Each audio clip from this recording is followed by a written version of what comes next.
a second. There it is. There we go. We get to use Instagram. Yay. Come on, Instagram, go. The computer's getting so slow. This computer's so old. I feel like the internet, though, at different times feels slow. Maybe it is because during the day, probably around here, I have a lot of people that work from home in my subdivision. WFH. I thought you were cursing me there for a second. And I'm like, wait, what? Okay, work from home. Just one of the girls, they talk about, like, they write this whole paragraph about themselves, like where they see themselves. Like the coach reads it as they stand up there and get their shadow boxes, and in the back, huge screen, right? And it shows we have to submit like 30 pictures of them from when they were a baby all the way up through, like, you know, games this year of them cheering. And so, like, it shows all these pictures of them and so forth. And it's like, you know, I see these little pictures of Mallory as a baby and, like, you know, in her onesie at a Mizzou game in a little cheer outfit, and, you know, like, you know, first cheer competition, you know, when she was like 6 and so forth. And so, like, the coach is reading all this, you know, their high school accomplishments and so forth, and where they're going to see themselves in 10 years, where they're going to go to college and so forth. This one girl and her mom's friends with us. They're all sitting at the senior parents table. And one of the things she says is, she's like, yeah, and I appreciate my coaches and all the families out there that just understood that I always have my RBF all the time, and they just rolled with me. And I'm like, what? I'm like, RBF, because she's a cheerleader, right? And she's like so sweet, like, and her parents are like really sweet too. Husband's like in the military. RBF. I finally got it. Yeah. Sweetest kid. She's Mallory's friend. I was like, oh, that's what that is. Well, it's good that you know. It's good that you know. Does she have RBF? Oh, yeah, she does sometimes. Yeah. Coach just read it. Coach Alex just read it. Just like, yeah. I like to, you know, she's reading it, just like, yeah, just, you know, thank you to all the coaches and all my teammates for just understanding that I do have RBF. And I'm like, you know, like, I didn't know she was sick. Like, you know, what? And then, you know, her mom was just like, like, because I didn't get it for like the longest time, but I didn't want to be like, and everybody in the room was like, what? I was like, I didn't get it. And then I was like trying to make the calculation. I was like, oh my God. I love it. Yeah, that's cheerleaders for you. Hey, Billy's over there on Instagram. Glad to have you here. Doing this is another European special for European special. Yeah, so you never know what's going to come out when they. So, by the way, because I didn't read Mallory's before it got read, she's in 10 years she's going to Mizzou. She's going to be graduated from Mizzou. She's going to be a pediatric ultrasound tech.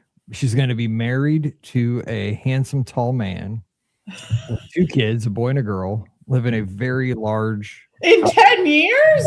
10 years. It was always 10 years. They were all going to be married to very rich men. Okay. Except for the guy cheerleader. And he was just going to be the fun uncle. The Funkle. He is, as we said, he's just gonna be the fun uncle, have a big yard, and everybody can come over and hang out. I like it. Play in his house. But yeah, she's gonna live in a big farmhouse, 1 boy, 1 girl, and a dog.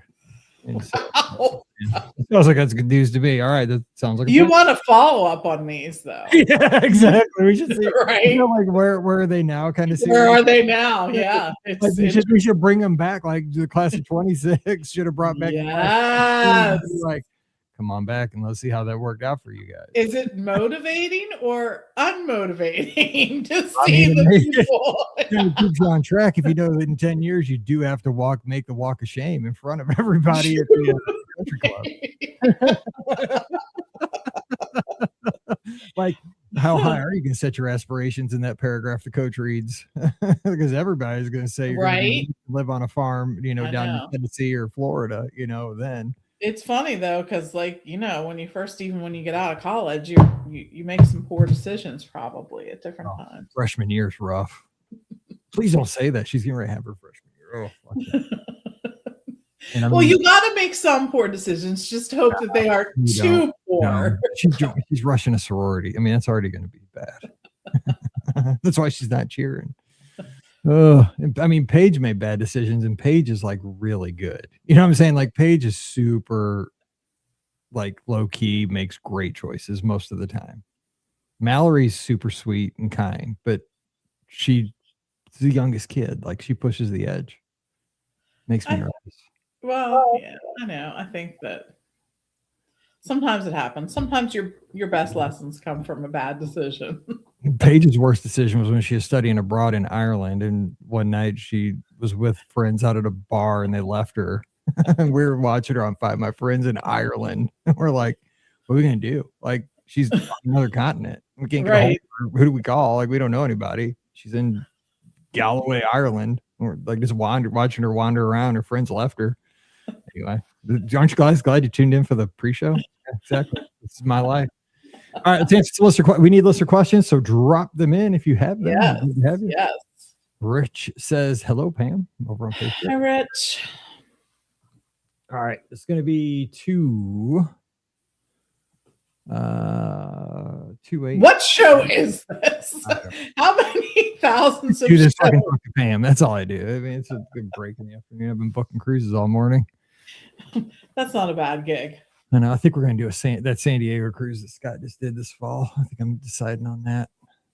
It's a nice area. I mean, there's lots of stuff to do. You can do Disneyland, but there's lots of stuff to do in San Diego too. I just want to be on the Magic of the Wonder again. I like the small ships. I know you do.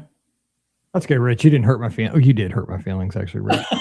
Look how sad he is. I was pouting on the inside. He was like, wait. I was pouting on the inside, but I wasn't going to say anything. It's okay. I like that you said hi to me twice and not hi to Mike at all. Exactly. It's okay. I mean, I was, tears on the inside. That's okay. All right, let's start the show before I cry again. Hurts anyone else hurts your feelings. Here we go. Welcome to episode 2856 of the Be Our Guest Walt Disney World Trip Planning Podcast. I'm your host, Mike Rallman from BeOurGuestPodcast.com and one of the senior agents over at the Magic for Less Travel. Happy Wednesday to you. Hope you're having a great week and adjusting to daylight saving time here in the United States. Staying light out a little bit later, and hopefully you're getting some good weather. We are here in Missouri, not so much apparently as we're recording right now in Pittsburgh, because it's bad. Pam came in hot letting me know that as we connected for this show today. We're gonna have a great time answering your listener questions. Glad to be back. We're getting back in the podcasting groove, and nothing better because I love doing these shows. Pam Forrester here, co-owner of the Magic for Less Travel. It's a Pam and Mike show in the afternoon today. Pam Forrester, happy Wednesday. What's up? In the afternoon. And at this time of year, okay, I know this is going to, again, confirm that we are old, but the time change is a challenge, yes? I mean, first of all, I'm very glad in the evening. It's like light until so much later. And I'm like, yes, this is fantastic. But at some point during the day, you're like, why am I dying at like 1 o'clock in the afternoon? Why do I feel like I need a nap? I don't understand it. Time change. I don't get it. I used to make fun of my parents. No longer. I don't either. And I do take, I regular, because back, I used, before I had my surgery, right, I got up at 4:30. That's my time I get up. So I do take naps every afternoon. Well, there you go. I mean, I should have been born in Mexico because they figured it out, right? I mean, I've always learned about the siesta because I took Spanish for 5 years in middle and high school. And I mean, 45-minute nap, and if you get up super early, I think that's the key to productivity if you can work it in, because you just get a little nap in the afternoon, rejuvenate you, and boom. I guess you have to live either in a culture that embraces the siesta or like just embrace your own peepaw behavior. Like that's a grandpa peepaw kind of behavior. Yeah, right. Yeah. I mean, Pam called me. So we had Pam's family birthday party on Sunday, right? And I didn't have my nap on Sunday because obviously the party had to happen like at 12:30 in the afternoon, which is prime siesta hour for Mike. And did you fall asleep?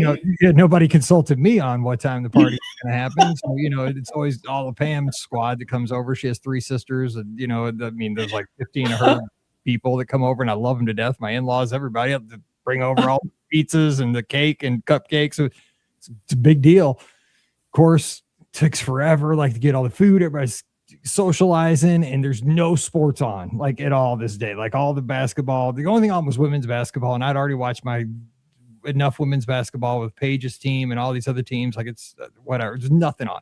But my father-in-law is a NASCAR fan, so I'm not a NASCAR fan. And if you are, I apologize. I know Joe Q, you're a huge NASCAR fan. I have tried, but I watched it with my father-in-law for a little bit, and I don't know any of the racers. So so finally it comes around, and my wife Pam and her sister both kind of doing their parties at the same time at our house, right? And so again, they're going to open their presents, and we do it like an 8-year-old birthday party for every person in our family. When it's I love it. Thanksgiving, we do it for everybody gets their day, right? So you have to sit in the chair. Okay. All the presents get put at your feet, right? And everybody stops and everybody watches, and you open up everybody's gifts from everybody. I mean, it's like we're all 8-year-olds still, and we're in our 50s. It's a thing. So but I always stay in my seat. Like, we have a love seat, my half right there. I stay there. Like, it's still my domain. We're having it at my house. I totally fell asleep right when Pam was opening her gifts, and she totally busted me because it took forever to get there. And I had my pizza, and NASCAR was on. I was just here. We just got a new sound bar the night before, and it's sounding good. And I was just like, So I'm telling you, if you get in the routine of a siesta, though, you got to be careful because it'll just put you out anyway. Like, it's like Riley was snoring next to me. I was like jealous of her. Nobody got on her for taking a nap and falling asleep. Anyway, that's how we roll. So I like that this happened. I could see where this was going. I take pictures of Steve asleep in weird places around the world. So he's just like one of those people that if he's not actively engaged in something, he falls asleep, and he has for as long as I've known him. So let's just say there have been some weird pictures taken when he falls asleep, because I'm not ever letting that go. I'm with Steve. I cannot stay awake in Carousel of Progress, Hall of Presidents, American Adventure till like a pop up at the very end. But I'm getting bad. Like, it's extending, because it used to be like those things. Now it's turning into like Living with the Land. It's turning on to like now boat rides. Like, pretty soon I'm gonna be falling asleep like on Space Mountain. I will leave you if you're riding with me and you fall asleep. I will leave you. I will not wake you up. I will try to slide out of that seat, and I will be as sly as possible to see if it just moves ahead. So we got to get, before we fall asleep during this show, we're putting everybody to sleep. We got a question here from Jessica, one of my great guests over at the Magic for Less. Says, cruise question: what should a family afford to on St. Thomas? We're doing the Eastern Caribbean for the first time, and we've never been to this island. We have a 14-year-old and a 14-year-old girl, 17-year-old boy who love the beach, but also like adventure. What would be a fun port excursion? So we just did the Eastern 2 years ago, and my kids were about that same age. We took my niece and Mallory, and they were about that same age. They were about 15 each-ish, 2 girls. So, well, in Tortola, we did ziplining in Tortola. So I think we just did a beach day in St. Thomas. I've done a few different things. So I love to snorkel. If there's going to be good snorkeling locations, that's going to be the thing I choose all the time. And I believe in St. Thomas, there are a few different excursions where you can do like a catamaran and a snorkel sort of combined. And it's actually so cool because the catamaran experience is very interesting. Whether you've done it or not done it, I would do it again anytime. You sort of, at different parts of the boat, you're sort of on that like netting that feels like you're right there by the water. It's very exciting. And I love to snorkel, and being able to snorkel, I think, from a catamaran is actually really cool too, because you're usually a little further out in the water, right, than just walking in from the beach and things like that. So I would look at that to see if that's something that you're into. Otherwise, I think a beach day is a great opportunity. It's funny, so often on a cruise, you don't get as many beach days as you think you would, right? There's not always those. So I think that that's a good choice. I think that there are also some some like places known for turtling to see turtles. It's huge in the Caribbean and in the Bahamas, like Grand Cayman, man. They're known for the turtles too. For sure. The other thing is, if you're really looking for something super exciting, there are those like high-speed boats, which I think that's kind of a cool thing. And there's also, for those who are sort of more, looking for super adventure, there's like helmet type dive things. It's like not a scuba thing, so you don't have to be certified or anything. They sort of put this helmet over top of you and you're down not too far, but far enough. I think that's always interesting too. So lots of cool things to do. I just think when you're there, you're going to look around and just look at the water and at different times just be amazed. Don't you think, Mike? Like some of those times when you're sailing around there, it's beautiful. It was gorgeous. So the beach we went to, and there's a couple of there's two famous beaches there. I can't remember their names right off the top, but you'll see them. Ours was through Disney Cruise Line. It was an excursion offered through them. So just look on the app. And it wasn't Megan's, I think, is the beach that's the most popular. And I think we did the second one, it wasn't Megan's. I don't think it was the other one, but we took the tram there and it was fine. But the thing was, it was right next to the airport and it was a great beach though. Oh my gosh. And you could walk right down to this little like open air bar. And so you could get like Pam and I got cocktails at the bar in Mallory and her cousin, they rented kayaks and they kayaked way out there. And I mean, at one point, because Pam and I just stayed there and we were having margaritas and we're like, oh my God, they're so far out there. They're never going to make it back in. Like I started freaking out because they were super far out. And I'm like, we just sent two girls that are like they were 15 or 16 at the time from Missouri in kayaks. And they're like way out to sea. And I'm like, do they know how, do they really know what they're doing in a kayak? I was like, we don't even know, like, have they ever been in a kayak before? Because we didn't ask them. Like, we just thought, oh, they're going to get in a kayak and have fun. Like they're, like Castaway or something. We're like, we're not really at Castaway. We're like just a regular island. And they were way out there. I'm like, oh my gosh, I hope they can get back in. And then I started freaking out for a minute, but they did. They were fine. I mean, they were super athletic. They came back in, but at that beach, though, it was beautiful, chairs and so forth. But the cool thing was that we could also watch a couple other ships come in, like right there. So that one of those gigantic Royal Caribbean ships came in while we were just sitting there, just laying on the beach. And I got some great pictures of that. So I'm a huge fan of like airplane spotting and just looking at other cruise ships. So I was like in my element because I could look behind me and see all these other, planes taking off. Cause I mean, you're right next to the runway right there. Yeah. St. Thomas, those big planes coming in and out. And then boom, right. Seeing that big cruise ship from Royal Caribbean come in, because it comes in so slow. I got to see that. And then water was beautiful. That's a great beach. It was a great beach day. I loved it. I'd go back again in a heartbeat. St. Thomas is great. Oh. I think the beauty of that part of the world is that there are definitely going to be many times throughout your cruise that you're sort of like pinching yourself because you're like, this is like this is like a picture. I'm looking out here and it doesn't even feel real. And I think that's true, whatever cruise you're on, wherever you are. But I think there's something about the water in that area of the world that's just stunning. So one thing I wanted to do, and I can't remember if it was Tortola. Now, Tortola was a sneak great island. I like Tortola a lot. We did that zip lining. That was a ton of fun. Because Pam and I did that on our honeymoon back in Jamaica, like when we got married in 2006. And we still had it, by the way. We still did that. We could still hang. not as easy climbing those poles, but we did.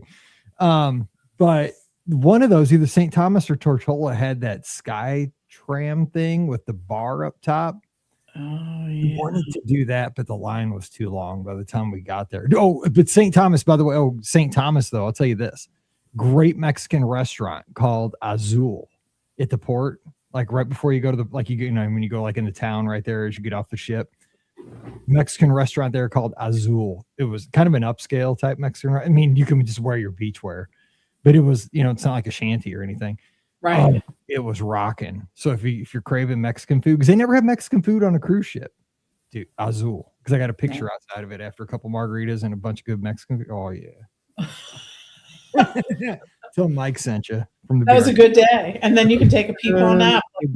Oh, good nap after that one. All right, we'll give it Christopher Chabot as a question. Let's see what we got here. It's been a minute since I asked a listener question. Happy to see you back on, Mike. Thank you so much. Have a good one for you. We're about a month out from our trip in April, staying at the Polynesian with my brother-in-law, sister-in-law, and 3 nieces. They're going to be 3, 6, and 8. They have 3 days, single-day park tickets. So we currently have dates plotted out. Pool Day, Epcot, Magic Kingdom, and Hollywood Studios. Since we've noticed extra magic hours at Magic Kingdom on Wednesday, for that date, we currently have, he doesn't have the rest. No. We currently have reservations. So we'll be standing by. Cut off by the Facebook. Yes, so we'll be standing by for the rest of Christopher's question because it got cut off there. But we'll go over that. Okay, so we'll come back for Christopher because we have a question here about the best room over here. So sorry about that. I didn't see that we didn't have the Facebook chopped him off there. Christopher, we're coming back to you. Hold line 2 or go to line 1. Okay, best room for the fireworks. Christopher, we're standing by. Hey, Mike, we're a family of 5. Now, these kids are age 9, 5, and 2. What's the best place to stay to see the Magic Kingdom or Epcot fireworks from our room? Traveling with young kids, our routine is to start the day early, rope drop, and then end our park days mid-afternoon. We've been to Disney World twice and have never seen a nighttime fireworks show. I know it's going to be a splurge on the budget, but I'd love for our next day to be at a hotel where we can see the fireworks from our room while the baby is sleeping. Thanks so much. Love your show. Laura is in Texas. Well, this is a no-brainer, right? I mean, is it the Contemporary? That's how I feel. I think that there are some of the best firework views from the Contemporary. You're closer there than you are anywhere else. And to get one of those, you're actually going to want to book a theme park room a theme park view room in the Contemporary Tower. So that's something to keep in mind. The other locations where you can see fireworks, the Polynesian is going to have rooms that have a view of the fireworks. The Grand Floridian is going to have rooms where you have view of the fireworks. And the Wilderness Lodge is actually going to have rooms with view of the fireworks. Those are all a category that you actually have to book. So many folks are like, for years, Disney did not do the categories down quite, they did not separate out that theme park view room category. And now they do, because people would roll up and have booked, a room in the Contemporary garden wing and then be like, I'd like to see the fireworks. And they were like, no, you cannot see them from in Wilderness Lodge because they're actually 180 degrees the opposite direction. Exactly. so Disney caught on to that, hey, maybe these are popular room view types. We should capitalize on that a little bit. But you can't blame them for that because, like, you stay at, I don't know, some lesser resorts and some, hardly a vacation destination spot, and you're still paying more for like a view of whatever. So, but I do believe that the Contemporary, in my opinion, has one of the best views of the Magic Kingdom fireworks from the room. And that would be my suggestion. Yeah, if you're looking for she's talking about it being a splurge on the budget. So they are looking to really kind of do it up it's kind of like those one time kind of like we really want to kind of have the splurge. I mean, if you've ever seen a picture of what the fireworks look like from, say, Top of the World Lounge or, from California Grill, yeah, that is the ultimate like Disney picture. I mean, if you want to look at like the postcard, that's it. Like if you have a theme park view room in the tower, yeah, the Contemporary. To me, that I don't think there's any better fireworks shot on property. I agree.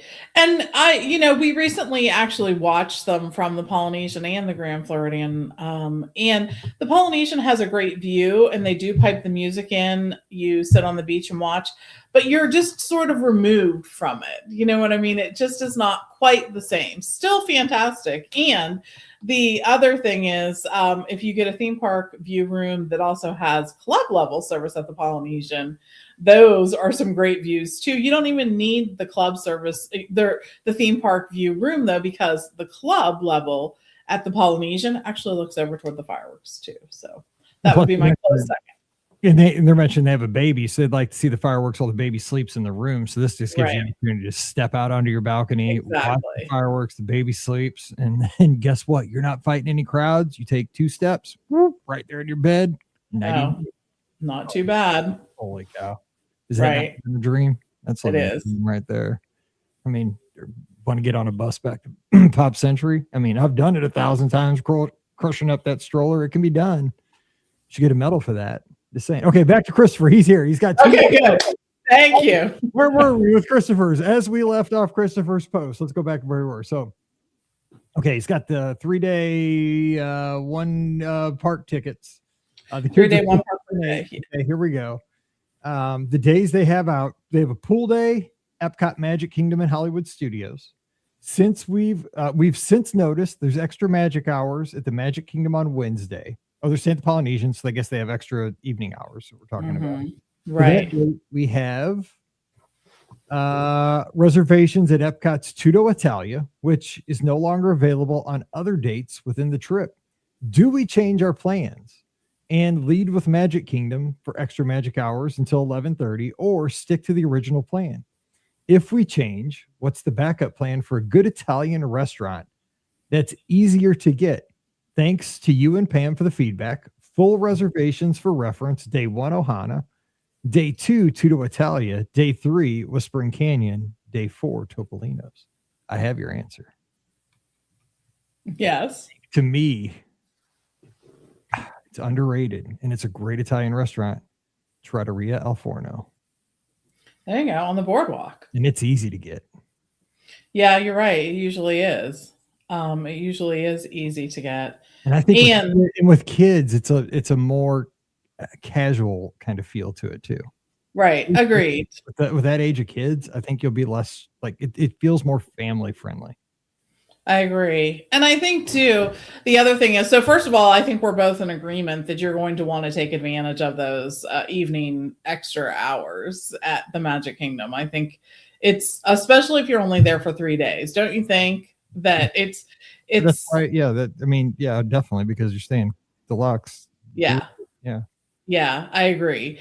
So if you can't get Trattoria Al Forno, where Mike said, or where you want to eat at Tutto Italia, the other thing is you can just change gears and not do Italian. I know that's not what you asked, but I'm going to say if you're already at Epcot, you could look at one of the different restaurants that are available at Epcot, or you could also remember that you can walk out to any of the restaurants at the Boardwalk Yacht Club or Beach Club. You could also can take the Skyliner over to Caribbean Beach and the Riviera, and you're going to be doing Topolino's, so you have that one nailed down. But there's lots of choices there to choose from. The other thing is that you need to continue to check the dining reservations because things open up all the time. I actually find a lot of reservations opening up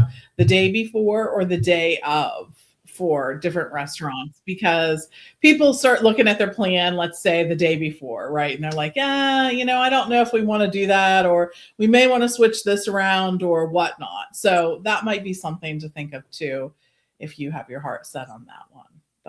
Or there's always the pizza window at the boardwalk, just right next door to Trattoria Al Forno. I mean, it's Italian. It's a slice. It's a slice. Yes, it is just a slice. I'm just kidding. I mean, it's Italian, but it's pizza. I've heard it's decent pizza too. But but I mean, I'm a huge fan of Trattoria Al Forno. I mean, I've had breakfast there, I've had dinner there, and the lasagna there is super good. But I mean, again, I'm a simpleton. It doesn't take much to please me. I don't know what your level of formality is on your palate, but I think with those, for some reason, it's just it feels super. It's nice enough, but I'm not a fancy person either, so I think I'm not a great judge of these kind of places. I think it feels fancy to me, but it feels comfortable at the same time. There's places though at Disney where it feels fancy. This feels fancy, comfortable to me. Yeah, I get what you're saying. I mean, I haven't been to Tutto Italian forever though. How would you rate that? I wouldn't say it's super fancy. I think they have an extensive menu. And thinking about that, I think that there's not a ton of Italian probably at Disney. The other place they have Italian though is at Disney Springs. They have some down at help me think. Is it Mario and Enzo's? Yes, and I went to the other place, and I did not like that. It was over Marathon weekend. We went there. The place is it's by Paddlefish. It's next to it. Oh yeah, It's not good, dude. Not good. No, I have not heard anything good about that. Nobody even talks about it. You can get an easy 80. Oh, it's available all the time. It makes Olive Garden feel like Victoria and Albert. So I'm just saying, man, it was not good. What is that place? It's right there on it's like it's by it's like 90 degrees to Paddlefish. It is. I'm looking right now. I can't. It's so bad we can't even remember the name. I know. We blocked it. I've totally blocked it out of my mind. It's so bad. We have. Oh, what is Terralina? There that's it. Yeah. Yes. Oh God, I hope he didn't make the ADRs. Chris, delete it. Yes. No, you never hear anything good about that place. You'll never come as a sponsor for our show. No, you won't. You've ruined it for us now. No, we wouldn't do that to you, Christopher. We wouldn't let you do it. I don't. I would rather say you're better off going to the gelato place and calling that Italian than you would be going to that. Yeah, it was not great. Yeah, I mean, like the service was a mess, and then the food was not better. So no, and there's a reason why you can get in there at any time you want to. It's always available. Always available. Yeah. So yeah. So yeah. Don't do that. The thing is, like, I love that the other things you have though. Like, I love that you said you had Ohana. Man, that's awesome. With Spring Canyon, that's going to be fun because the kid's going to get a kick out of that. That's not only dining; it's an experience. And Topolino's obviously probably the hottest ADR on property, so you're set. I ate there recently, and I will tell you. So Steve got the steak, of course, but I got the fish. It was so good. Is that the soul that Scott always talks about? Is it? Yes, it is. It is legit. Every time Scott gets out of the Glimmer, and then somebody was the Duke of Soul. Yeah, I know, but it's just, I think what it's always, I really do enjoy a lot of different fish dishes, but every time I get this one, I'm always like, dang, I forgot how good this was. And it was so good that I'm like usually sitting there scrolling my phone to see if I can make another reservation for it later on in the trip. Like, it's that good. So Steve said his steak was really good too, but this one is the fish I would absolutely recommend. So it was so good. All right, we got a question from the inbox about a first-time Disney cruiser question. It says, hey, Mike, glad you're feeling better after your procedure. I know the whole BOGP crew is glad to have you back. Everybody is but Ricky. Where's Ricky? She hasn't been back yet. She's not glad, apparently. Yeah, well, she, being a mom and all that stuff, she'll be back soon. I'm getting ready to book my first Disney cruise ever. Bell for that? It's not very loud. Yeah, it's an addiction. I actually told George ABD was an addiction. Disney Cruise is also an addiction. So I have my passport now. I'm ready to see the world. I'm ready for it. I've been all over Page, like we're getting ready to win the Amazing Race now, for real. There you go. Won the one twice in Cozumel, the little one where you scatter around Cozumel. Yes. I think the real one's different. I'm just gonna say this. We'd win because I've had my TV on the Pluto channel that shows Amazing Race 24/7, and it only shows like 5 seasons, like over and over. And they're from like a lot. You mentioned that thing with the helmet. It's called Snooba because Flight Time and Big Easy did it on one of the challenges. Oh my god! And I'm like, I know Paige and I would win for sure because we have such we would complement each other so well. I know, and I think we could get on because we have a great story. Like, think about it. When Amazing Race started, I was scared to fly. I've watched the show from the beginning. I was scared to fly, and I couldn't be on the show because I was scared to fly. Right? I was like, oh, it was a great show, but I would never do it because I'm scared to fly, and you have to fly everywhere. So I'm like, oh, just a dream. I can't fly. Then I didn't have a passport, and blah blah blah. Now I'm good to go, man. Like I fly. I have a passport. I'm old. She's young. I mean, dad, stepdaughter. Let's go. Let's win the mill. I need it. Let's go. Come on, Phil. somebody get this to fill. Let's go. Anyway, I'm worried that you're thinking it's going to be like the one you've done in Cozumel, though. It's not. I mean, I could like right now. Okay, so I was just watching before we started recording. This one I'd be okay with, but one of the challenges that I saw today was they were in Brazil and the guys had to get a Brazilian hot wax. It was Zev, Justin and Zev. Now they were the hairiest dudes. Like You're doing this. Well, I mean, if it was for $1 million, they had to get a Brazilian hot wax. Now I'm not very hairy, so I'm good. Like, but these dudes were like bears, and so I was cracking up because I mean they were just ripping the hair off these guys. Like, I mean, they were so hairy, man. It was like my eyes water every time I see that episode because I mean it was just like it was like killing these guys. I mean, and the one guy Zev, he's got Asperger. He's like autistic, so he was struggling, man. I mean, like they're trying to explain, and they're ripping the hair off his chest, and oh man, and I'm just like, my eyes are watering. It was so rough, but I mean, like, you know, I would do all this stuff. I mean, I would go through the ringer because you know me, if it's a competition, like I'd lose a digit on my foot, you know, like chop off my little toe. But Mike, I know you. Who's going to eat the gross stuff? I would if it was for $1 million. I don't know. I'd make Paige. She is definitely not eating that, and you have an. I do. Bag reflex. If I was on a TV show, I probably would. I'm just saying. I got the passport now. I'm ready. Okay. I want to do it so bad because like right now they're out begging for money in Indonesia or something in like costumes. I would do that. I mean, I don't really like doing that, but if it's competition, I would. Okay. Anyway, back to Shannon. She says, I'm getting ready to book my first Disney cruise ever, likely a 4-night cruise on the Fantasy. I love the concept of the rotational dining, but I also want to book Palo. When will I know when my rotational dining schedule is? For example, what happens if I book Palo on a night when the rotational dining assignment is a restaurant I really want to look forward to? Any thoughts? Been listening to the show since 2019 and it just keeps getting better. Thanks for all you do. Shannon is in, it doesn't say, but she actually works for one of my favorite pizza places. Really? Yes. I will say, so good. What? Papa John's. Oh. Mm-hmm.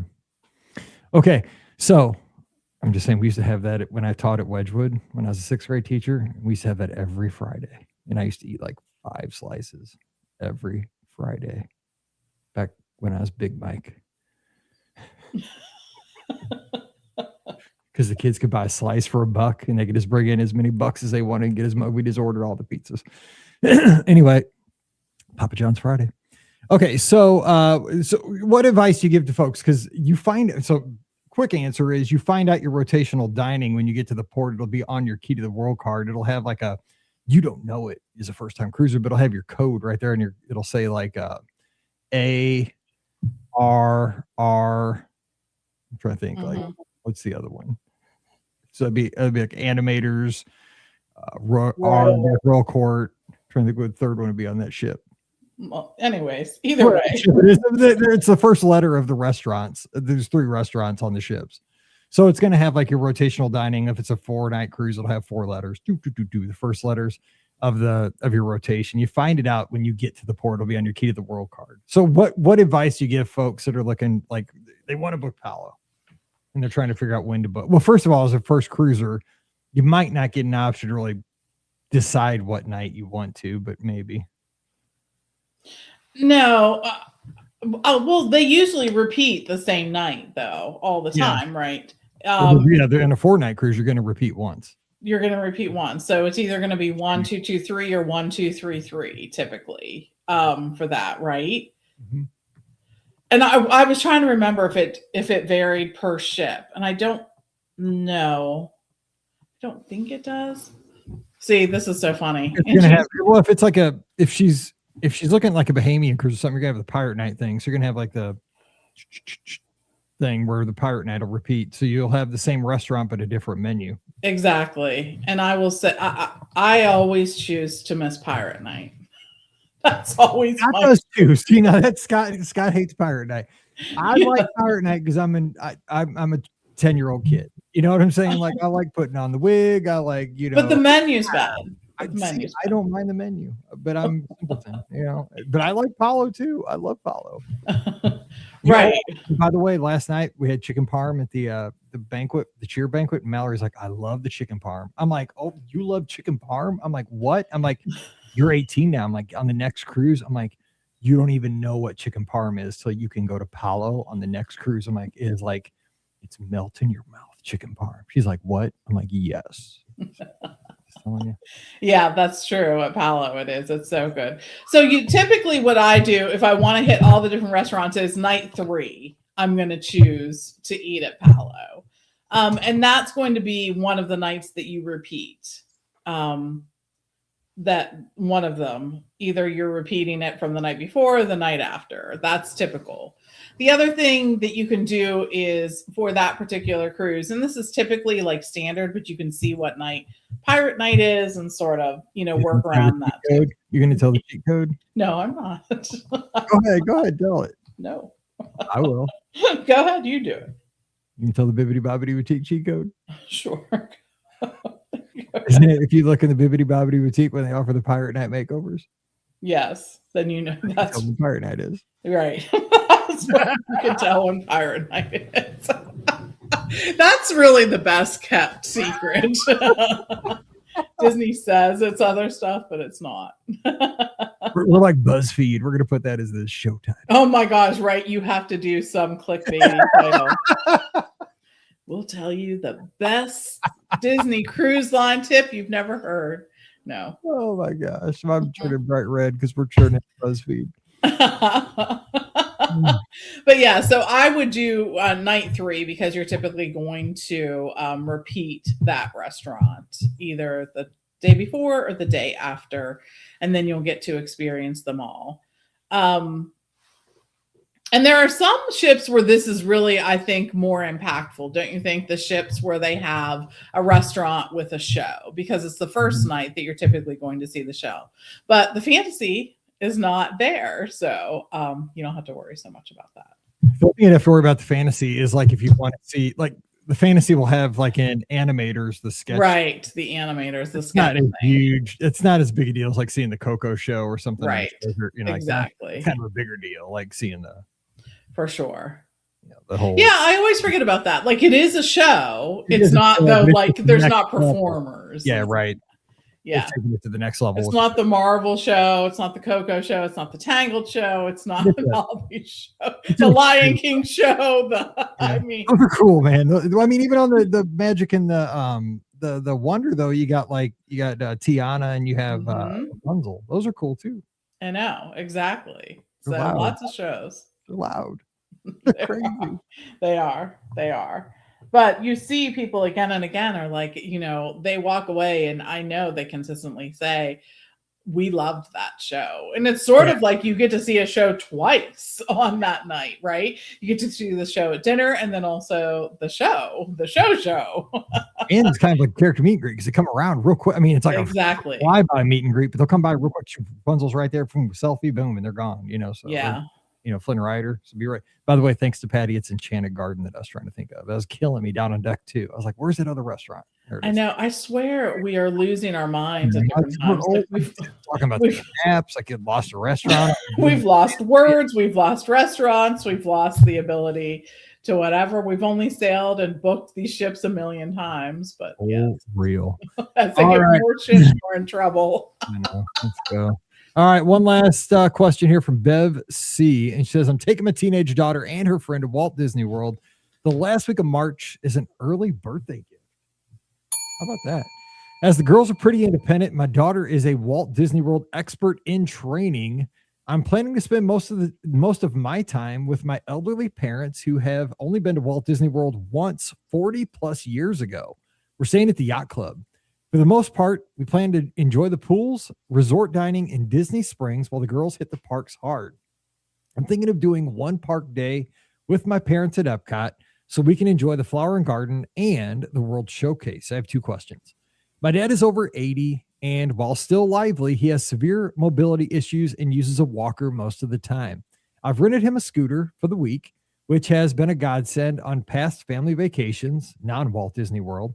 I'm trying to think of attractions that he might be able to go on where it would not be too much trouble to transfer out of the scooter and are not too jarring for his back. I think boat rides in Remy may be out, but I'm thinking Soarin' would be a good option. Any other ideas? All right, so stop there.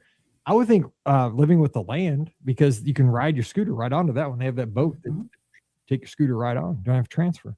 Exactly. And you also can do it in Mexico. You do have to transfer to a regular, well, I think it depends, but you do have the ability to transfer to a standard wheelchair, and then that can go onto the boat too in Mexico, the Three Caballeros.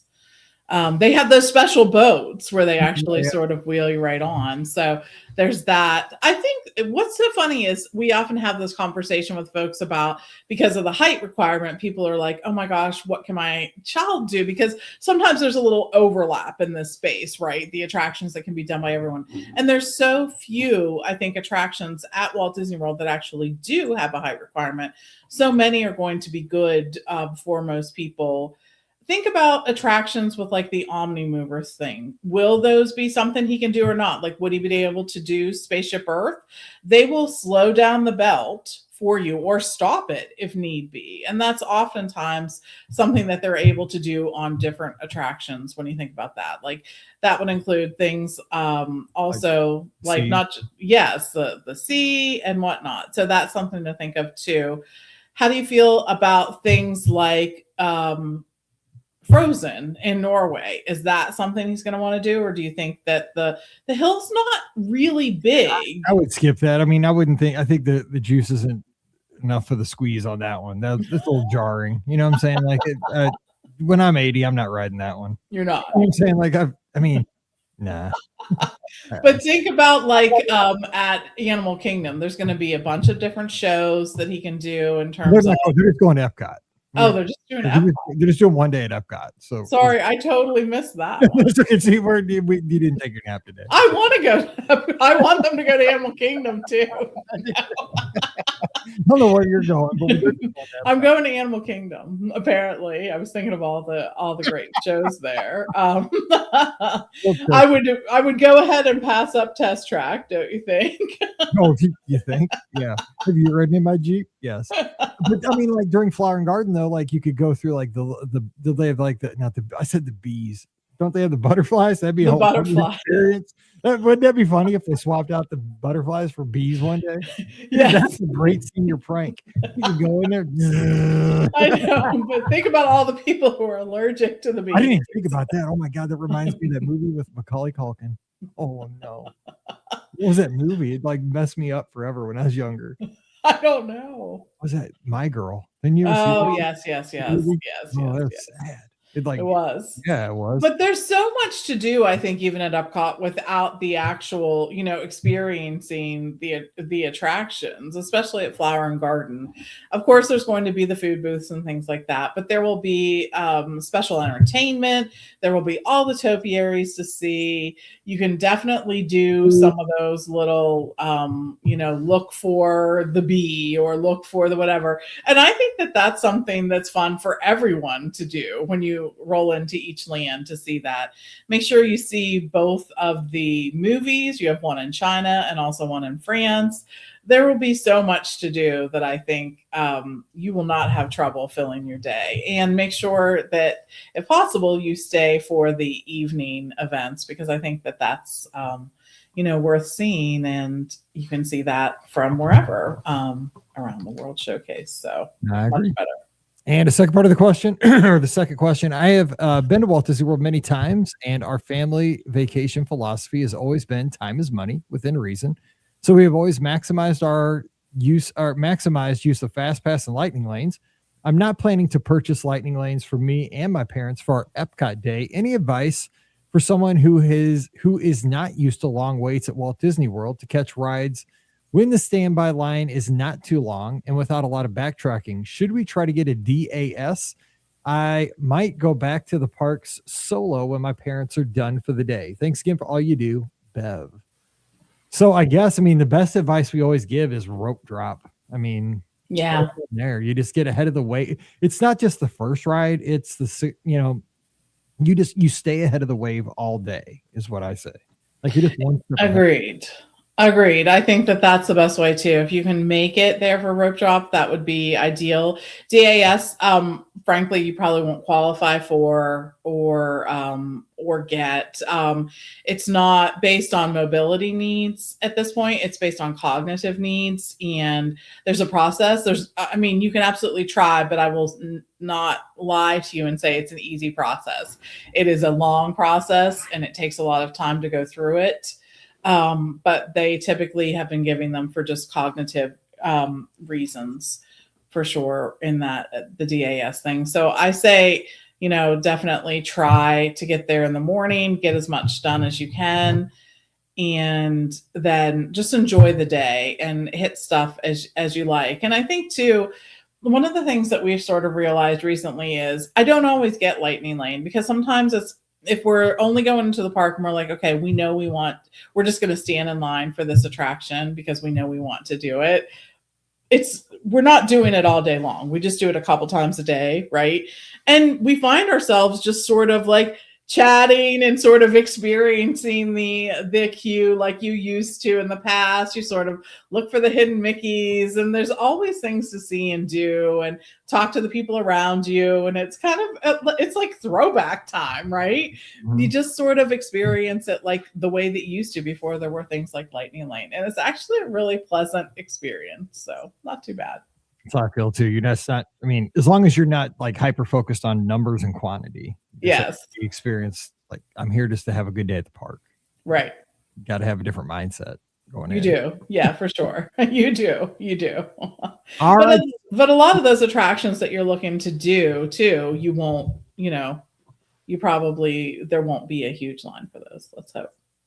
All right. So we need to reload the inbox. So Mike at beourguestpodcast.com, send in those questions and be on next week's show. We'll be looking for those this week. Don't forget, today's podcast always brought to you by the Magic for Less Travel. We're standing by. We've been busy this week, but we have time. We are ready to help you plan an amazing Walt Disney World, Disneyland, Disney Cruise Line, even Adventures by Disney trip. Best part, no additional cost to you. Check out all the details today, right now, as a matter of fact, over at the magicforless.com. Please also use our Amazon affiliate link as you shop online. That one extra click supports everything we do throughout the year. It's beourguestpodcast.com/Amazon. And thank you to everybody who supports us over on Patreon. You guys are the best. You keep us on the air. Thank you so much for that. It's just $5 a month. And for that support, you get a bonus show called Mike in the Midwest. So come on over this week. We'd love to have you. Patreon.com/beourguestpodcast. You can follow me on the social media at Be Our Guest Mike. That's on Instagram, x.com, and Threads. You can follow Pam at TMFLT Pam in those same places. And we'll have another live call-in show this Sunday night at 7 o'clock Eastern, 6 o'clock Central. Give us a call. That'll be on Facebook, YouTube, Twitter, Instagram, and Twitch. And tomorrow we have our replay from this past Sunday night show where we had a tribute to Mr. Jeff Galloway. So check that out on the feed tomorrow. That was a very special show. And come back Friday. We are going to have another podcast here, Pam and I. We are going to talk about the ultimate park bag. We're going to each put one thing in, go back and forth. What do we put in our ultimate park bag? See what you would put in, what you might think is crazy. And we'll have that discussion over in the clubhouse, over in our Discord server, which you need to be a part of. It's free for everybody.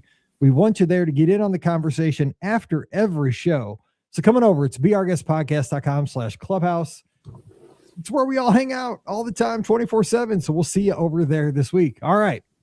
So until we get back together again, thanks for being a part of our community. We appreciate you taking the time to listen. So for Pam, I'm Mike, wishing you a great Wednesday. Stay safe, stay healthy, and we'll see you real soon. That was a good one. No, it wasn't, because we're forgetting like half of the knowledge that we've had. I know. Dude, I'm getting back in the swing here. I couldn't remember Enchanted Garden for sure. We're going to blame it on the time change. Yeah, we go. Well, we're doing it in the middle of the afternoon too, and I'm like slammed and busy today. But it's a Tuesday. Like you're in a crunch on a Tuesday when the show has to come out today. Yes. The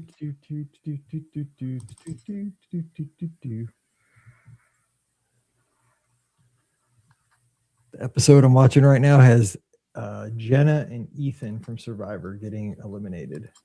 Uh-oh. Yeah, that's how old it is. Remember, Ethan had that soccer charity that he worked hard on. That Ethan? Yeah. He's got that shirt on in this episode. Yeah. Grassrootsoccer.com. That was a good.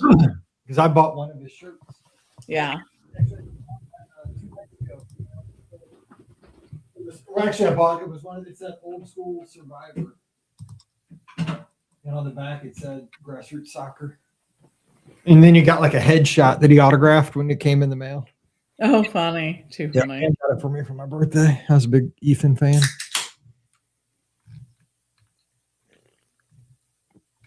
I think he was he from Pennsylvania or somewhere out there?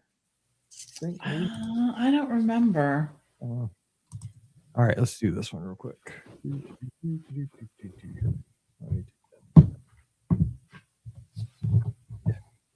we go. 2858. Welcome to episode 2858 of the Be Our Guest Walt Disney World Trip Planning Podcast. I'm your host, Mike Rahman from BeOurGuestPodcast.com and one of the senior agents over at the Magic for Less Travel. Happy Friday to you. Hope you're getting ready for a great weekend. We are around these parts and we're getting ready to have a fun podcast for you to kick it off. We are going to be talking about the Ultimate Parks bag. Are you pro bag or do you just go in without a bag? Sometimes I do, sometimes I don't. So we'll talk about that today and to have this conversation to kick off the weekend. My good friend and co-owner of the Magic for Less Travel out in Pittsburgh, Pennsylvania, Pam Forrester. Pam, happy Friday. Any big plans for the weekend out your way? Happy Friday. We're sort of, moving into spring slowly but surely here. So I see the light at the end of the tunnel.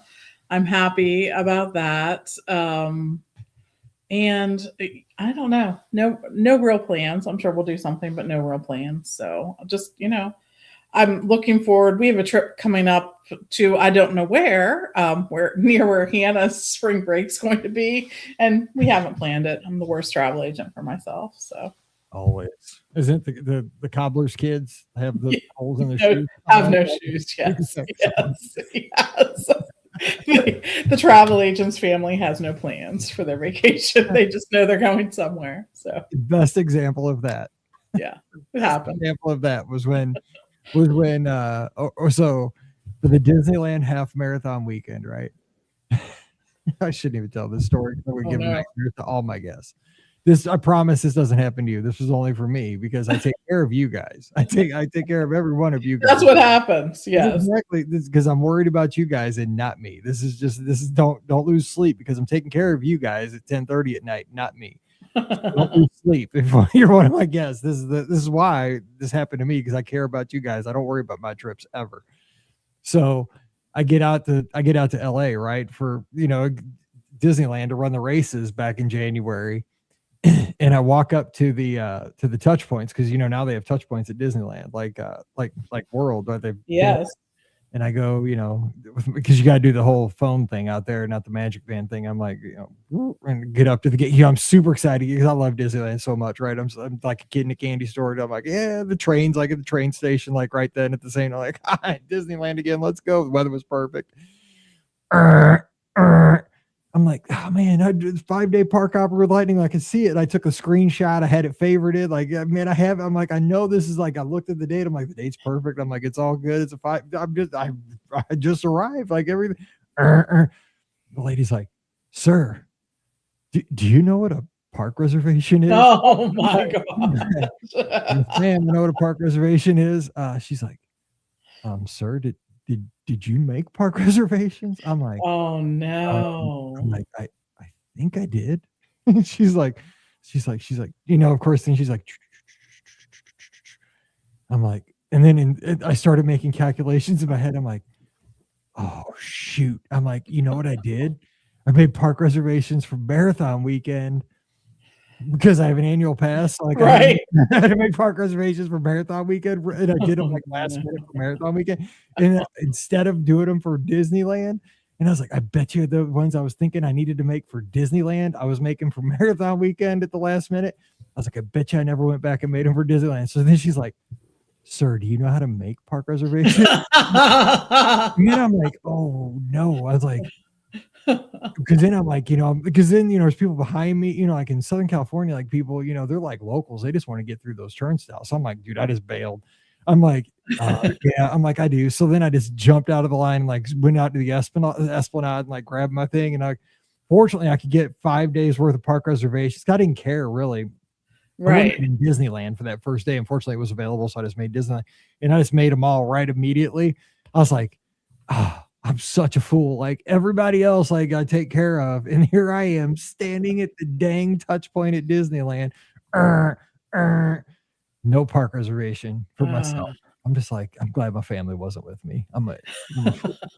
I just want to go through the gate. I just want to go get one of those things back at Hawaii Snacks. I don't want too much. I just want to ride the canoe.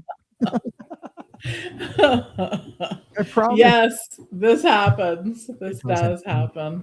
By the way, what are we doing with park reservations in the year of our Lord 2026? What's going on?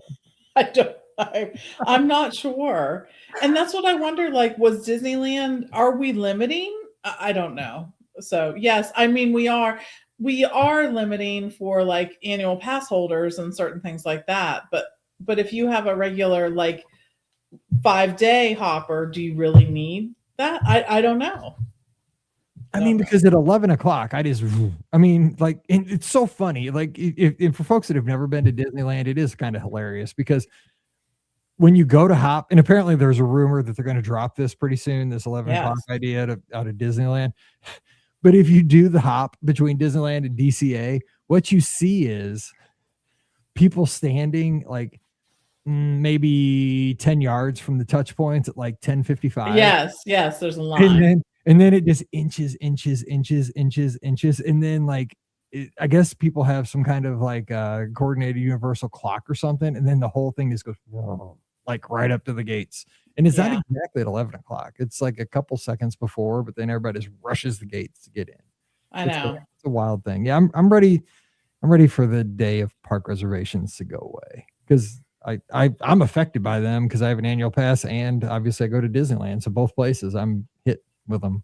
Right. Agreed. It's a challenge. And I think it's really hard to know that far in advance what you're going to want to do, right? I don't know what I'm doing. Like, I mean, when we get done with this podcast, I have no idea what I'm doing for dinner. Like, well, actually, I shouldn't say that. I go to the same place for dinner every night of the week. I do know what I'm doing for dinner. That's a lie. But when I go on vacation, though, it's all up for grabs. I don't know. That's the only time really I don't know what I'm doing in my life, to be honest. Like that's at home, everything's the same. Yeah, that's true. Yeah. So let me ask you about something totally different because I was wanting to get your thoughts on this. So we had the Disney Adventure out in Singapore. What do you that thing's a monster. It is. What are your first thoughts on that sucker? With it, that big. you've been on Oasis you've been on the big mega ship. Yeah. So it's kind of a close comparison to one of those ships. I have not. It's a big ship. And I see, I never feel overwhelmed by the big ship because I just focus on the stuff I want to do. So to me, it's not overwhelming because I go in. You don't want to see Steve for like 3 days. You would never see Steve for 3 days on that ship ever. Not true. I'm just saying. Pam be like, dude, just you stay aft, I'll stay forward, and I'll see you when we get to Curacao. It's so funny though because we had like a bunch of us went on Utopia not that long ago, and this is the third time I've been on Utopia, and I will say that for some reason, I find sometimes walking the halls of Disney Cruise Line for those halls to feel much longer than I do on the big ships. And I don't know if it's because I know those ships and I know, what bank of elevators I want to go to or whatnot, or I don't know if it's just because they feel the hallways are a little narrower on the Disney ship. I don't know what it is, but I never feel like I'm walking a long hallway like I am on some of the Disney ships. But I really do just focus on the things that I want to see and do when I'm there on the ship. And I sometimes don't know where I'm going, but I get to the elevator and I look at the little guide and it tells me where to go and I go there. So It's not challenging for me. And I don't think the adventure would be either. I think it's really interesting. And I think it's going to be such a departure from those who are so familiar with the Disney ships, don't you think? Because there's so many core things that are very different. Even in how like the whole cruise experience, right? How they're going to have like, you got to sign up for like character meet and greets and meals. I mean, there's a whole different process to hold like the flow of the cruise. Yes, it is. And so I think it's just, I think it was a ship that was really built for a different market, probably. And that is what it reflects, is that kind of thing. I think they did some really interesting and cool things. I would love to see if those will sort of be present on future Disney ships that they expect to be here. Near where we are, so that we can experience them. Some of them, of course, won't be possible, but I mean, there's a roller coaster on the ship. I mean, hello, there's a roller coaster on the ship. But then I think that we have different expectations for staterooms, right? Amenities and size, in bedding type, perhaps, and that is a little different on that ship. So I think it'll be really interesting to see what people who are used to Disney Cruise, the Disney brand and whatnot will be. I know that we have one of our agents, Daniel, and his husband are going to be over there sailing on it. And I can't wait to hear their thoughts on it, because they are, Disney Cruise folks. They really love Disney Cruise. So it'll be interesting to hear what they have to say and their impression of it. But I know we have a lot of guests booked on it. I can't wait to hear their thoughts on this. I think it's going to be really interesting. For me right now, it's a long way to travel to get to go on a short cruise, right? That's not going anywhere. So I have my passport. Let's go. I'm ready to see the world. And my good friend Aiden I just booked him yesterday on the adventure. He's got one of those garden veranda stays. Yes. I'm intrigued. I keep telling Pam, like, with my buddy, go Swans, by the way, are my favorite Australian football team. I got my hat. I've been wearing it around. Like, people don't know what it is around here, but I explained to them. They're in first place. They're 1-0. But I'm just telling you, I'm just like, I'm telling Pam, like, it's a veranda, but it doesn't look out over the water. It's cool. Right. Out over the Central Park kind of. Right. Over. And that's one of my favorite parts of the Royal Caribbean ships, the Oasis class ships. I love that Central Park on there. And that's one of my favorite things on any cruise ship. So I can't wait when we start getting more and more reports from regular folks who are over there experiencing it. I think it's going to be, really interesting. I don't know what, besides the balcony that looks over the Central Park, what else is intriguing to you? Okay, overall, what I think is intriguing to me is that I think it was built for a different market, right? Because Singapore, and it's a cruise to nowhere. I was explaining that to Pam. Like, I mean, it doesn't, like, there's no itinerary ever for this thing. Like, it just goes out and comes back. I was trying to, we were having explain the birthday party, and we had everybody over there. Everybody in her family's Disney fans, and they all cruise and stuff. And I was like, it doesn't go to any destinations ever, like ever. Right. Like, it just goes out and goes around. I was like, which is awesome. I'm like, I love sea days. Like, sign me up. Like, I'm there for the ship mostly. I'm like, I love going to the beach, but I love the ship. So I'm like, that's cool with me. And so that's an interesting thing, that it never goes anywhere. It just goes out and cruises to nowhere. But the thing is, like, Disney fans are such, these are the kind of conversations we have at our family parties, and probably our listeners probably do at their parties too, because we're all kind of the same people. But it's funny, because even though it's on the other side of the world, and it's like, we say it's a ship built for a different market, which it is, but our audience, a lot of us are willing to travel to the other side of the world to pay a premium to be able to have, because I think a lot of us are completionists, and a lot of us are like, we need to see what that other ship and that other experience is like. And I think it gives us an opportunity to try to see, like, wow, we've had the Wish class experience on all the Wish class ships. Now we've had the Dream class ships, we've had the classic ships.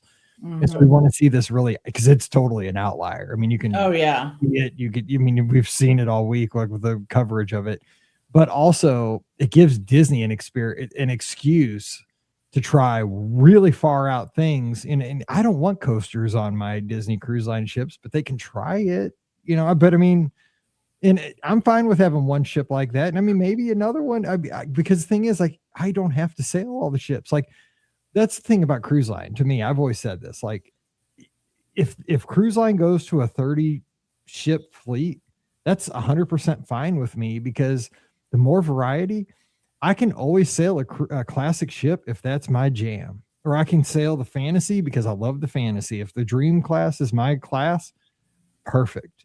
Like, we don't all have to agree on what our favorite class of ship is. If the treasure's your jam, if the wish class ship fits your personality perfect, that is great, because and then they can move these ships around. Like, maybe one time the med is getting a classic ship, and then one time the wish class is over in the med, like the wish is going to be going over to the med for a while.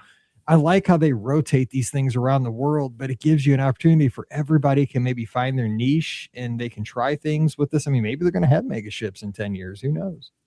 I know. I agree with that. I think that there's room and space for all the different things. And when I saw the 2027 Disney Cruise Line release, and I saw, that we saw that the Wish is going to be over in Europe, like, that made me think long and hard about some of those cruises, because there's a fantastic British Isles cruise. There's also a great Norwegian Fjords cruise. I mean, there's some great itineraries there that I think is very interesting, that Disney has decided which ships to place in what area. And as we get more ships in their fleet, they're going to be able to continue to make those kinds of different decisions. And therefore, that sort of puts some of these ships closer to some folks than others. And I think that's a good thing, that's sort of rotating around, and we get to see. I'd love to see. I'm glad they had the opportunity to work with this ship. It was not a ship that they started, that they began the process for. So there are definitely going to be things that are different. But even though we see, like, some of the improvements, enhancements that they've made in the Wish class, that has trickled down to some of the other classes, and we see some of those things showing up there. So it'll be interesting to see what they choose to put in future ships, for sure. All right, then we got to get down to business. We talk cruise because we love cruise. We got to talk parks, because it's going to be false advertising, and the podcasting FCC is going to come after us. Yes. Plus, we got to work on our clickbait title for this. That's right. You're BuzzFeed again. Remember? Okay, so how do I get my boxes? I guess I don't get check boxes here, but okay. So here's what we're going to do. We can only put 10 things. First of all, are you a parks bag person? Do you bring a bag to the parks on a typical day? I usually will bring a bag. Is it filled with a lot of great things, so that, like, if something goes awry, that I will have a solution to that in my bag? No, it does not. So I'm not. I always used to say to Hannah when she was growing up, she'd be like, "Mom, like, I hurt myself. Do you have a Band-Aid?" And I'd always be like, "I'm not that kind of mom. I do not have a Band-Aid, but we can go buy some Band-Aids." True. We just go to first aid. Yeah. Right. But I am not that kind of mom. I do not have everything available for this. And it's fine. We all worked out. We all made it to this age. I think we've all kind of progressed. Like, at least our listeners, I mean, unless you're like a first, like, you just found us, and like a lot of people just did find us, like that's the great thing about Disney fans, right? We're on all ends of the spectrum, right. So there's new ones being made every day. Exactly. And then there's the old salty ones like us. But like, I mean, I used to be a Sherpa. Like, I used to, man, I remember that old gray backpack I had that I when I worked at Space Camp, I used that thing, and I had that thing weighed like 30 pounds, man. It was, I swear I could have gone up on Everest with that thing. And I'm not talking about the thing at Animal Kingdom. I'm talking about in Mongolia or wherever in Asia. Like, that thing was so heavy. But again, like, the kids were small. Like, Mallory was a baby, so you had to carry everything. I don't bring a bag anymore. Now, I will tell you this. When I go to Disney, I found out, though, Disneyland, this is so dumb. But Disneyland, because of their security, has me rethinking how I do things. So when we went to the Guardians of the Galaxy media event, I don't know if you remember this, we got We got a what are those called? Fanny pack. Fanny pack. Yeah. Yes, A belt bag. A belt bag, but I call it a fanny pack. Yeah. We got a Guardians of the Galaxy because they gave us like all 80s like junk. Like back there, I got a little cassette that's it looks like a cassette, but it's a Bluetooth speaker. Yes. We got all that stuff. We got a trucker cap and we got sunglasses and all like 80s junk. But we got a fanny pack that says Guardians of the Galaxy, and like I threw it in my suitcase and I never took it out, right? So it just stays in my suitcase. But what I do, I use it at Disneyland because Disneyland going through that dang security is such a pain in the rear because you got to take everything out every time you go in and out from your hotel. Yep. And so I use a fanny pack at Disneyland because it's just easier to throw everything in that fanny pack. It is. Just like hand it to the security guard, go through the metal detector, and then just go on your way. Because at Disney World, you can just walk through. Right. So I don't worry about it there. But at Disneyland, I will pack that little Guardians of the Galaxy thing and just whoop, whoop, and just put it under my shirt. You don't see it. And it just makes my day easier. So that's like my little bag. So that makes my bag small, but it holds quite a bit. I mean, I can jam a lot in there. So that's when I do take a bag is Disneyland. So it's a little fanny pack bag. I hate to say it that I have it, but I do. I'm a fanny pack person at Disneyland. Don't judge. Okay.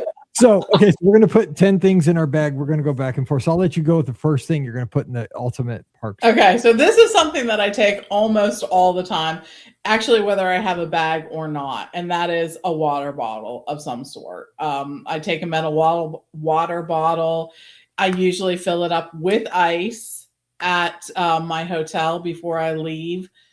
And we'll stop throughout the day, perhaps, and buy more water bottles to put into it. But sometimes, and I hate this, you buy a water bottle and you just spent whatever it is. I don't even look anymore because I don't care. Like I have to buy it, right? So I buy the water bottle and take a drink from it. I'm like, oh, dang it. It's like not cold. Like it's like cold-ish and cold adjacent, if you will. And that drives me crazy. So if I have the metal water bottle that has ice in it at the beginning of the day, typically I can make it through the day with cold water. So that's my thing. So you're talking like a backpack. No. Sometimes I just bring the water bottle. And that fits in your bag? Yeah. Okay. Well, even if I don't have a bag, I do that. But you know what the other thing is? I do have sort of a small crossbody like you're talking about, like the belt bag. Mm-hmm. And I can carabiner it onto that. That works. Okay. Okay. So my thing that I have to have, like, because I'm trying to think of because we're going to get 5 things each. So I'm making sure. Yes. So my mission critical thing I have to have first is my portable battery charger. Okay. I mean that, and like obviously the cable that goes with it. But I also like my number 1 battery charger actually is MagSafe. So even without the cable, it'll funk right there under my phone. Now you don't get as much like juice if you use the magnet. If you plug it into the phone, it'll charge faster and you'll get a little bit more juice out of it. It's more efficient to use the cable. So I always bring the cable too. But in a pinch, you can just that thing right on because to me, like battery power on your phone is life because you want to take videos, pictures, and be able to mess with MDE and all that. You got to have. I mean, if your phone's dead, you're dead in a park. I mean, you're just gone. Like you don't exist in a park if your phone dies. No. Could you imagine if your phone died in a park? I mean, you're just like X on your eyes. You're done.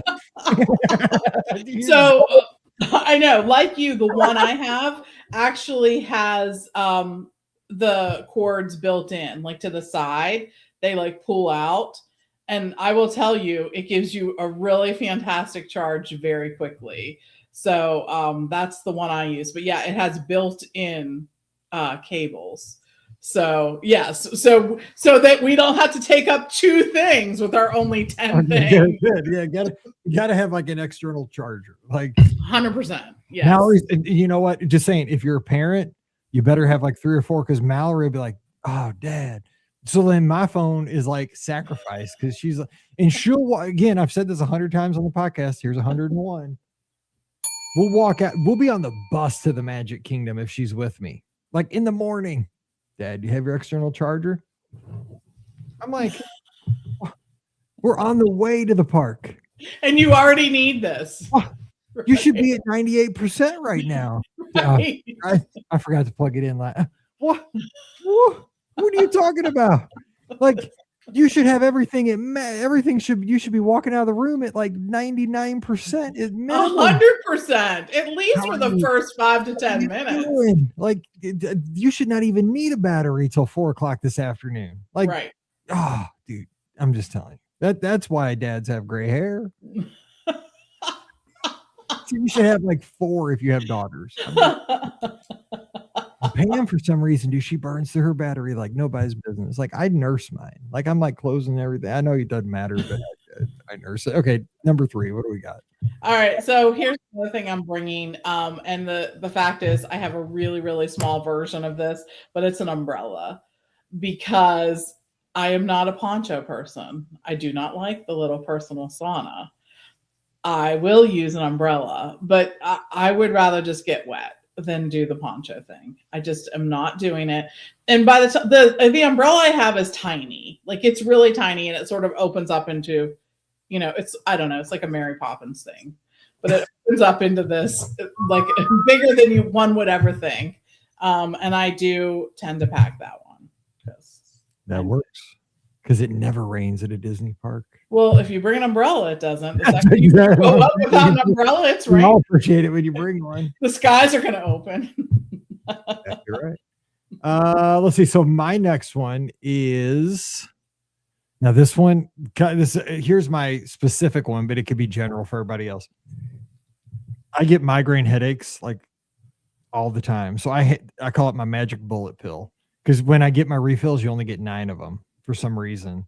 And if I do not have this, I will get a migraine for sure on like the first any kind of motion ride that I ride at a Disney park. Now, if I carry it, if I have it in my bag, I'm golden. I probably won't need it for the whole day. But if I forget it, first ride, boom, like headache, umbrella. I'm done. Exactly.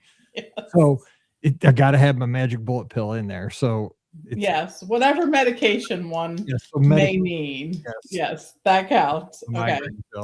So we're at 4 now. We're at 4. All right. So we have 4 things in there. So you're like whatever magic pill you need. Right. That counts. Okay. All right. My next thing that I need is some kind of hand sanitizer because every now and then, and the problem is that there are certain restrooms at the Magic Kingdom, maybe, and other places where I feel like my hands are less clean after I actually wash them than before I wash them. I just am like, I don't understand. Like you just walk out and you're just like, oh, I feel like gross and I want to use hand sanitizer after I wash my hands. But we all know there are times when you want your hands to be sanitized and they can't be for X, Y, or Z reasons. So I do bring hand sanitizer. Even in the magical Rapunzel restrooms? That is fine, but sometimes you aren't there. Sometimes you're stuck going to that one in between the walkway between Adventureland and Frontierland, and you're questioning your life decisions. As you walk past, are like, oh no. You're like Han Solo in the trash compactor. What smell you've just discovered? Exactly. You're like, what have I done?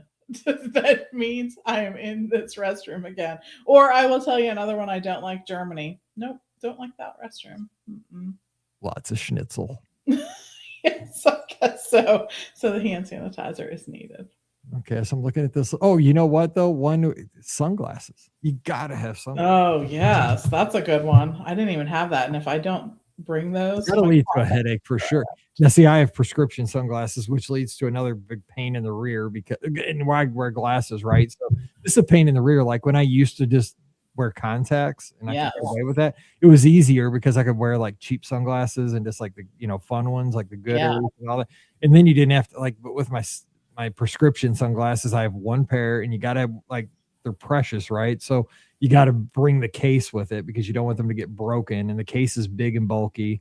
That takes up a bunch of space. So that's kind of a pain in the rear. So we got 1, 2, 3, 4, 5. We got 6 things right now. Okay. So we got that.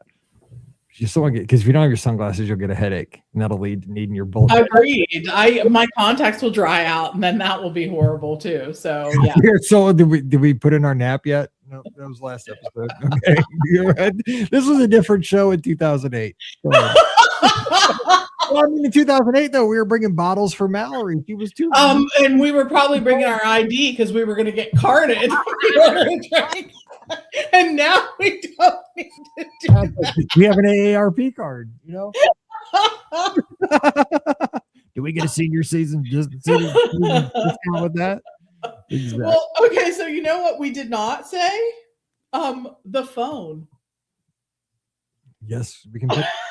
Well, I mean, does that go in your bag though? Yeah, mine does. Okay.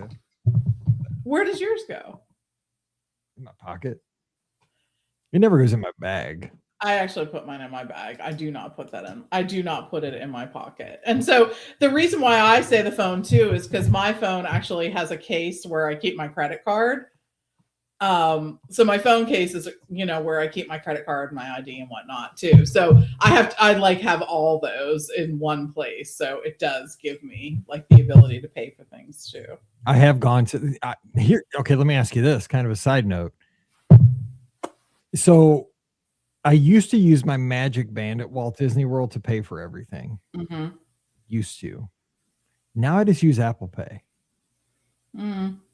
Because it's like my Magic Band is tied to my Disney Visa. Mm-hmm. My Apple Pay is my Disney Visa. So right. Like, is there a reason to like do the middleman? You know what I'm saying? Like I just did it with my watch now. Like, what's the point? You know what I'm saying? I like, know.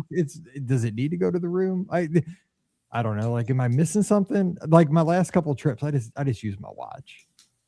So we do it because we use Disney gift cards a lot because we have that whole gift card thing that we get like points for at our grocery store when we buy them and whatnot. So there's that whole thing. That's what we do. But we typically just take a gift card in each day and use that one. You know what I mean? Like it's in the wallet. So we can do that. So that's it. But yes, no, when I'm not doing that, then I'm just tapping to pay as well. Like it'll be interesting to hear what people say when we talk about this in the clubhouse. I know.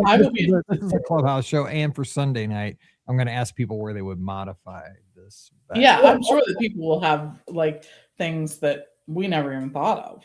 And Patty just came in on Facebook as she's listening live, and I was going to put this one in, but you know what? I'll be honest. I should, but I don't. I never have this in my bag, but I should. And I don't have younger kids. When we had younger kids, we always had this in our bag. But now the kids, I never go with the kids. I always go by myself, and I should put this on, but I don't. Sunscreen. So I'm gonna put this in the bag because it should be in there. Sunscreen.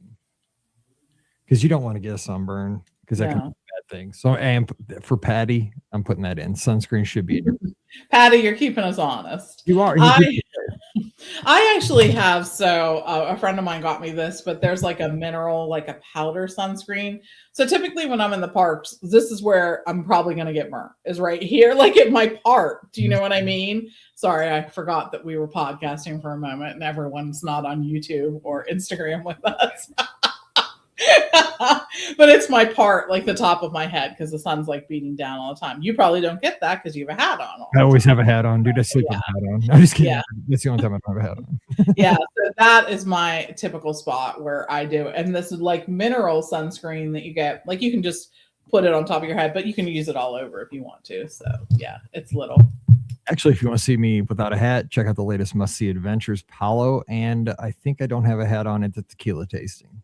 Yeah, because I have a pirate day and I was wearing my bandana. So there you go. Check out Must See Adventures latest episode. Okay, so we have 1, 2, 3, 4, 5, 6. We have 8 things in there now. So we have one more thing for each of us. So put one more thing in there. I have my thing that I always try to throw in there, a couple of them. So I'm going to say chapstick. I'm like, I know that that's like a dumb thing, but for some reason, when I'm at Disney World, I don't know if it's the sun or the wind or what is happening, but yeah, I'm doing the chapstick. You know what? I had never taken that to the park. It's got blurry. Is it me? My camera just got blurry. Yeah, you did get blurry. What's going on? Okay, so your camera's taking a nap. What's going on here? Okay, there, it's better. I had never taken chapstick to the park before my last trip to Disneyland, and for some reason the girls gave me like chapstick in my Christmas stocking. Yeah. Here's one of them, like 4 or 5 different flavors, Blistics. Yeah. And for some reason, like, so I had this, and so I threw a couple in my bag, my computer bag. And I don't take my computer bag to the parks, but I had that in my bag. So anyway, I threw one in my parks little, pouch, my Guardians of the Galaxy pouch at Disneyland. And into Disneyland, for some reason, my lips did get chapped at the races. And so I was applying that all the time at Disneyland. That came in clutch. So chapstick, I agree, chapstick, because you know what it was? It was windy out there. And I think my lips got sunburned and kind of windburned at the races. And so I kept applying that stuff all the time. I know. It's dumb. The things that you're like, I can't live without. But yeah, the chapstick is one. Yeah, because I was FaceTiming Scott and he's like, "What's on your lips?" I must have put it on too heavy. He's like, "Dude, what do you got on your lips?" I was like, "I don't know, for chapstick." But he's like, "Your lips look like you got like sunscreen on them or something." Like, shut up.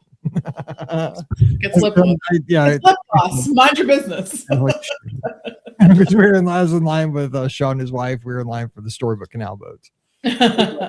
Okay, so my last thing I'm going to throw in there that I always do put in there, because this is like bang for your buck. I always put a couple Band-Aids in there. Oh, see, you did, because here's the thing.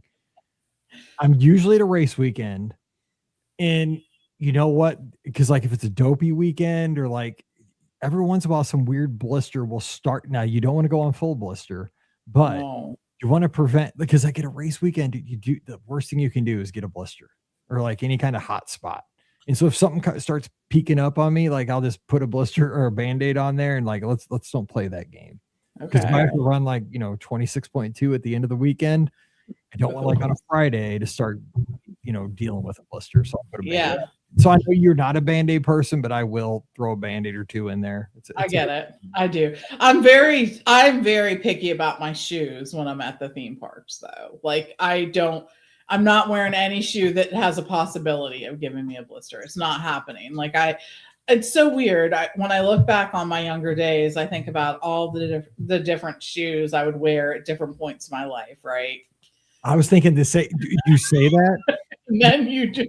I have this digital frame here in the office, like that plays all the time, right? Just pictures from over the like like all like if you're like I take pictures of the lizards like off of Facebook. Like it makes me happy to see all of our friends all the time, right? Yeah. But I have pictures from our trips from like years ago.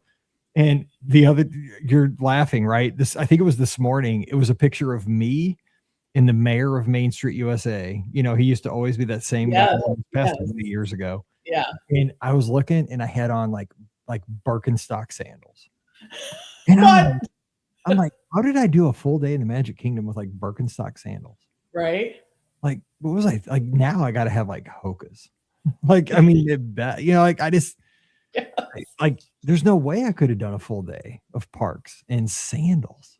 Like no way. Like, but I guess I did. Oh, I've done many a park day. I mean, when I was younger, in like crappy flip-flops, like literally crappy flip-flops. I'm like, how did I do that? Like now I'm buying like you look at some of these. I do still wear flip-flops, but they're usually like Bionic or something. And you're looking at the price tag and you're like, whatever. Yeah. Okay. Yes. I'll pay it because I know that my foot's going to be comfortable all day. Right. So these are the things that you do, but yeah, I'm not, there's a whole bunch of shoes, and inevitably every time I'm there, I see people wearing shoes that are uncomfortable. And you just want to say to them, what's happening here? All the time. I always want to take pictures because like you see people like in almost like like ladies in like high heels. Yes. Yeah. Oh my God. Like, are you going to make it to the hub? Like not a full day. Like, are you just going to make it to Crystal Palace, like for breakfast? Yes, I know. And two, especially it's hard when their outfit's so cute. And I'm like, I see what you're doing here. I get it. But form or function? Form. That's right. Function. We're in the function part of our life. 100%. Exactly. I mean, you see how I dress like a defensive coordinator, but I mean, it's function. 100%. So Billy over on Instagram said, okay, for him, it's pinbacks and hair ties. Pinbacks? Wait, he said hair ties are obviously not for him. Okay, good. Yeah. I was because I see the pinbacks, but Billy's the ultimate pin collector, and those pinbacks are going to be critical. So that's good. Yeah, totally. But he says also, I would like to hear one thing that you would not take into the parks again that maybe you used to. I know mine. Hey, what's that? It's an Altoid tin. Because those over and over again, we've been told by security that when we walked through the metal detectors at World, they told us over and over again, this was the thing that was setting them off, was the Altoid tin. And I was like, okay. And then when we took it out, then it wasn't happening anymore. So I would not take in an Altoid tin anymore. And there's our BuzzFeed headline. What one thing? Yes. There it is. We got it 2 in a row. We have to think of a good one. What commonly used or commonly purchased item? Because I will tell you, the character mints, the mints with character sort of. Oh yeah, those, they sell them in a metal container. Yeah, they're exactly like Altoid tin. Yeah, they are. So I'm sure that those set off the detectors too. How is Disney setting you up to get nailed by the That's right. Hashtag outsmart Disney with this simple tip. Disney's selling you something on Main Street that'll get you nailed by security 98% of the time. What is it? Stick around a minute. And then you feel like you have to read a page and a half of like the history of Altoids and where they began and like everything. I'm like, because we're not giving you until 38 minutes in. Right, exactly. Here, this is how we win. We've been doing this podcast for how many years, and this is how we win. Yeah, and Deanna says over on YouTube, because it gets me, like I said, with those sunglasses in that big bulky case. I do, and the thing is, I can never remember. Like I'm like Hangman, okay? Because like I can never remember. Like, do I hold it close to my body? Do I hold it straight out? Way out? Do I hold it way up high? Because like I can because they tell, and I swear they're just playing a game with you. Right. What can we get this guy to do? Exactly. They're like, no, sir, hold it way out far from your body. So the next hop on your left foot. Exactly. Like, because I have super long arms. So right. I can hold it, when I have long arms, I can keep it 3 feet away from my torso. Right. I hold it way out there. Nope, way up high. Ooh, I forgot. I'm still recovering from surgery. I don't want to do that. But then they're like, keep it up right next to your heart. Okay. Then you got to do then you got to get scanned. But I'm like, you're exactly right. Like, hop on one hand, rub your belly, and chew gum while you hold your case. Out. Getting it every time. Like, I know. Oh, I hate this stupid face. If you hold it out in front of you with your long arms, you might get the person in front of you. Exactly. I'm gonna get Scott nailed. So we always do the whole, like the umbrella thing. I said I take that in and I do hold it out in front of me. But that's one of the things that they still do. But yes, they will at different times. And I think too, they look to see where on the machine it actually lit up. Because it used to be so here's a funny story. It used to be my watch would actually do it because I have a stainless steel band. And the whole thing, and they're always like, it's not your watch. And I'm like, I'm telling you, it is my watch. Like, you do not understand. So then I take it off and set it down and go back through, and it wouldn't do it. So anyways. That says to open it up. That way they can see. So I'm going to try that next time. And also Patty says, my son held it so far in front of him that it came into her. Yeah, see? That's what we're afraid of, Patty. I'm nailing anybody in front of me. So be ready. So we have the 10 things. So we'll see what everybody thinks of that. What would you replace? I know. I don't know. They may have different ones than we do. So we just try to have fun and this is kind of practical on a Friday. I agree. We try to educate and entertain. We do. Entertainment. And a little feed. Yes. There we go.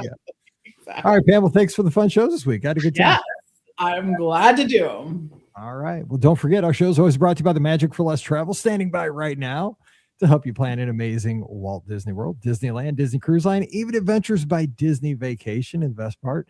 No additional cost to you. So check out all the details this weekend over at themagicforless.com. Please also use our Amazon affiliate link. It's beourguestpodcast.com/Amazon. Just click through there and it supports our show with every purchase. Thank you so much for that. And you can support us as well on Patreon. It's just $5 a month. And for that support, you get a bonus show called Mike in the Midwest.